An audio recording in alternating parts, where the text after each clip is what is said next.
इस वीडियो को देखने के बाद आप जान पाएंगे कि नींद क्या है तथा नींद के समय को कम कैसे करें और गहरी नींद का रहस्य क्या है। और वीडियो के अंत में आपको अच्छी और गहरी नींद के लिए कुछ छोटे छोटे यौगिक उपाय भी बताए जाएंगे। तो चलिए जानते हैं। बहुत समय पहले की बात है, एक बार एक युवक एक बौद्ध भिक्षु के पास आता है और कहता है कि मुनिवर, मैं अपनी नींद से बहुत परेशान हूं। बहुत कोशिश करने के बाद भी मुझे देर रात तक नींद नहीं आती है और रात को सोने से पहले मेरे मन में दुनिया भर के विचार आते रहते हैं और किसी तरह मैं सो भी जाता हूं तो रात भर करवटें बदलता रहता हूं और जब मैं सुबह उठता हूं तो मुझे अच्छा नहीं लगता। मैं थका हुआ और बेचैन महसूस करता हूं। कृपया आप मेरी इस समस्या का कोई समाधान बताएं। बौद्ध भिक्षु ने कहा, इससे पहले कि मैं आपको आपकी समस्या का समाधान बताऊं, मैं आपको गौतम बुद्ध की गहरी नींद के रहस्य के बारे में मैं आपको एक कहानी सुनाना चाहता हूं। उस युवक ने कहा, जैसी आपकी इच्छा मुनिवर। बौद्ध भिक्षु कहानी सुनाने लगे कि तथागत गौतम बुद्ध जब सोते थे तो रात भर उसी अवस्था में रहते थे, कभी करवट नहीं बदलते थे।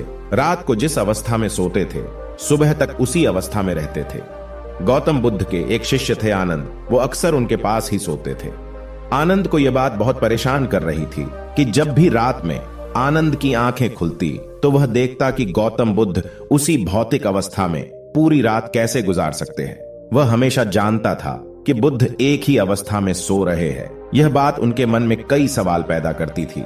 लेकिन एक दिन भिक्षु आनंद अपनी जिज्ञासा को रोक नहीं पाए और वह गौतम बुद्ध के पास चले गए। आधी रात को उन्होंने गौतम बुद्ध को जगाया और बोला, तथागत मुझे क्षमा करे गुरुवर, मुझे पता है कि आपसे प्रश्न पूछने का सही समय नहीं है, क्योंकि आप दिन भर चलते रहते हैं और लोगों को धर्म का ज्ञान देते हैं और उनकी समस्याओं का समाधान करते हैं। लेकिन मेरी जिज्ञासा इतनी बढ़ गई है कि मैं सुबह तक का इंतजार नहीं कर सकता। इसलिए कृपया मेरे प्रश्न का उत्तर दे और मेरी जिज्ञासा को शांत करें। भिक्षु आनंद ने आगे कहा, मैं पिछले 20 वर्षों से आपके साथ हूं और मैं देखता आ रहा हूं कि आप पूरी रात एक ही अवस्था में बिताते हैं। आप जरा भी नहीं हिलते, तो क्या आप सच में सोते हैं या फिर सोते ही नहीं? फिर गौतम बुद्ध ने आनंद की ओर देखकर मुस्कुराते हुए कहा कि मैंने अपने लिए सोने की सही अवस्था ढूंढ ली है। अब मुझे सोते समय हिलने डुलने की आवश्यकता नहीं है। मैं नींद में भी जागता रहता हूं जब तक मेरा शरीर सोता है, पर मैं जागता रहता हूं। सवाल यह नहीं है कि शरीर नींद की अवस्था में चलता है या नहीं, शरीर स्थिर अवस्था में क्यों नहीं रह सकता? वास्तविक इसका कारण मन है। मन ही है जो शांत और स्थिर नहीं रह पाता और यही कारण है कि हम नींद की अवस्था में भी अपने शरीर को हिलाते रहते हैं। लेकिन मैं इन सब बातों से परे आ चुका हूं। अब मुझ में मन जैसा कुछ नहीं बचा। जब मैं सो जाता हूं तो मेरा शरीर मृत शरीर जैसा हो जाता है, मन जैसा कुछ बचता नहीं। आनंद, क्या आपने कभी किसी मृत शरीर को अपनी अवस्था बदलते हुए देखा है? गहरी नींद की अवस्था में भी यह सारा काम हमारा मन ही करता है। एक बार मन स्थिर हो जाए, मन शांत हो जाए, तो आपका शरीर गहरी निद्रा में चला जाएगा, लेकिन तुम भीतर से जाग जाओगे। भीतर से तुम सब कुछ अनुभव कर पाओगे। सोने के बाद भी अपनी जागरूकता एक छोटे से जलते हुए दीपक की तरह निरंतर प्रज्वलित होती रहेगी।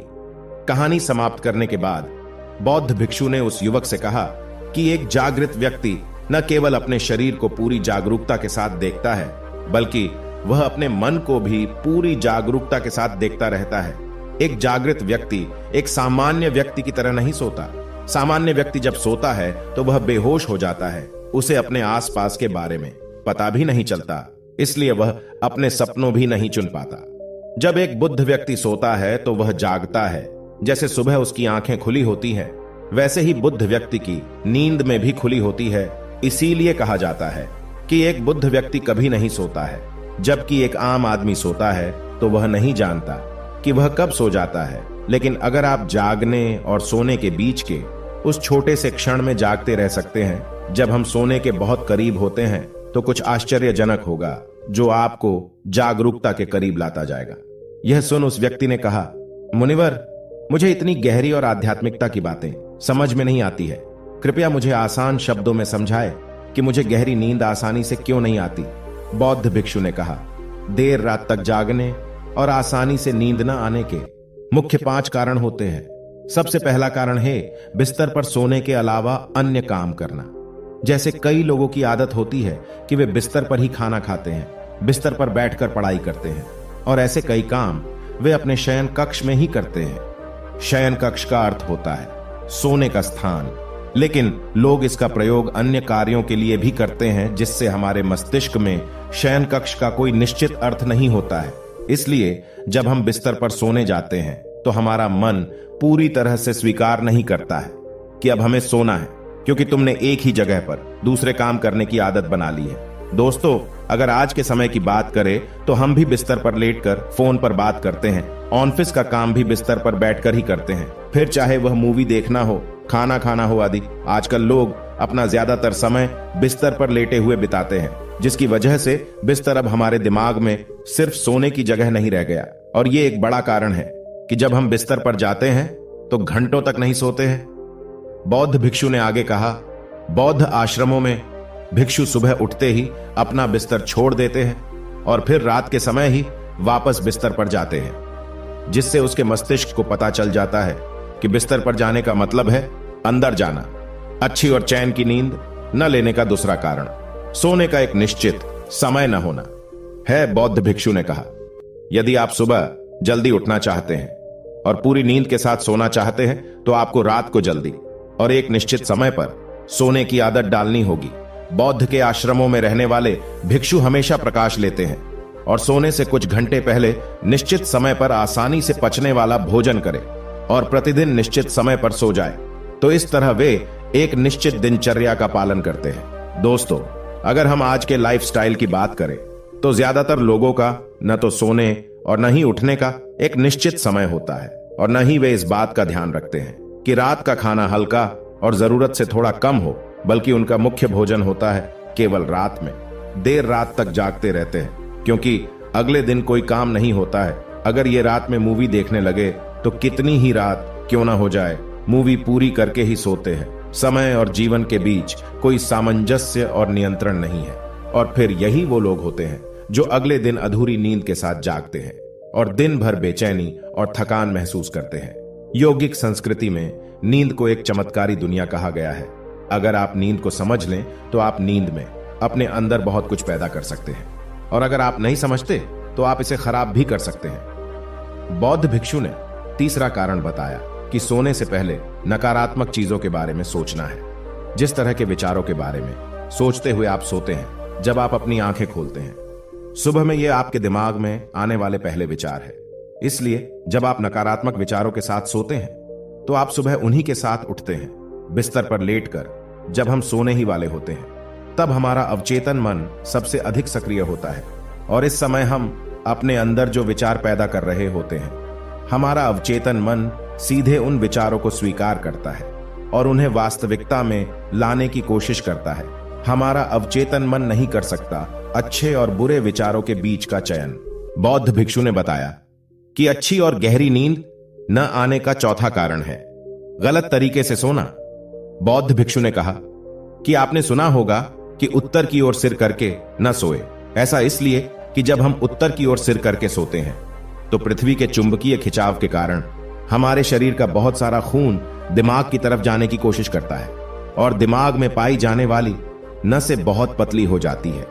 इनके फटने का खतरा बढ़ जाता है और अगर इंसान ज्यादा बूढ़ा और कमजोर है तो उसकी मौत भी हो सकती है। लेकिन आमतौर पर जो लोग उत्तर की ओर सिर करके सोते हैं वे सुबह उठते ही सिर में तनाव महसूस करते हैं, जबकि हमें कोशिश करनी चाहिए कि या तो हम सीधे सोए या फिर बाईं ओर करवट लेकर सोए। इससे शरीर के अंगों पर अतिरिक्त दबाव नहीं पड़ता है। सोते समय बहुत मोटे गद्दे का उपयोग न करें क्योंकि यह आपकी रीढ़ को मोड़ देता है और गहरी नींद में बाधा डालता है। साथ ही ज्यादा मोटे तकिए का इस्तेमाल न करें क्योंकि इससे आपकी गर्दन ज्यादा मुड़ जाती है और आपका शरीर तनाव महसूस करता है और इससे आपकी गहरी नींद में बाधा आती है। बौद्ध भिक्षु अच्छी व गहरी नींद का पांचवा कारण बताते हैं कि खाद्य पदार्थों का अधिक मात्रा में सेवन करना और देर से पचना। अगर आप रात को भरपेट और अधिक तैलीय पदार्थों का सेवन करते हैं तो यह हमारी नींद में भी बाधा डालता है क्योंकि इन पदार्थों को पचाने में काफी समय और ऊर्जा लगती है।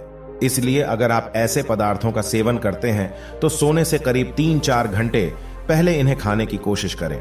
उस व्यक्ति ने कहा मुनिवर, मैं समझता हूं कि गहरी और चैन की नींद न आने के क्या क्या कारण हो सकते हैं, लेकिन अब क्या आप कुछ ऐसे उपाय बता सकते हैं जिन्हें करने से हमें गहरी नींद आने में मदद मिलती है? बौद्ध भिक्षु ने कहा, मैं आपको कुछ ऐसे उपाय बता रहा हूं जिन्हें आप सोने से पहले या उठने के बाद कर सकते हैं, जिससे न सिर्फ आपकी नींद गहरी होगी बल्कि आपके जीवन में एक सकारात्मक बदलाव भी आएगा। और ये सभी काम आपको नहीं करने चाहिए। इनमें से जो भी कार्य आपके लिए उपयुक्त हैं आप कर सकते हैं। सोने से पहले गुनगुने पानी से नहाने की कोशिश करें। नहाने से हमारा शरीर जागृत और तनाव मुक्त हो जाता है। आपने देखा होगा कि जब कोई व्यक्ति नहाकर आता है तो उसके भीतर से एक सकारात्मक ऊर्जा का अनुभव होता है। वह अधिक प्रसन्न और निश्चिंत लगने लगता है। इसका कारण यह है कि हमारे शरीर का अधिकांश भाग जल ही है और जल ही हमारे शरीर का मूल अंग है। सोने से पहले हो सके तो अपने बेडरूम में किसी भी ऑर्गेनिक तेल और रुई का दिया जलाए। इससे आसपास के वातावरण में सकारात्मकता आती है। सोने से पहले थोड़ा पानी पिए, इससे आपको काफी फायदा होगा। जब आप बिस्तर पर जाए तो सोने से पहले कुछ मिनटों के लिए ध्यान करें और आपके पास जो कुछ भी है उसके लिए आभार व्यक्त करें। सोने से पहले एक बार याद कर लें कि आप नश्वर हैं, आप आज मर सकते हैं। ऐसा सोचने से आप अपनी छोटी छोटी समस्याओं की चिंता करना छोड़ देंगे। सुबह उठते ही अपने दोनों हाथों को आपस में रगड़कर अपनी आंखों पर रख लें। इससे आपका शरीर जागृत होता है। और उठकर हमेशा दाहिनी करवट लें। हमेशा रात को जल्दी सोने की कोशिश करें ताकि आप सुबह जल्दी उठ सके और पूरी नींद ले सके। तो दोस्तों, ये थे कुछ तरीके जिससे आप अपनी नींद को गहरी और आरामदायक बना सकते हैं। उस व्यक्ति ने बौद्ध भिक्षु को उसकी शिक्षा के लिए धन्यवाद दिया और वहां से चला गया।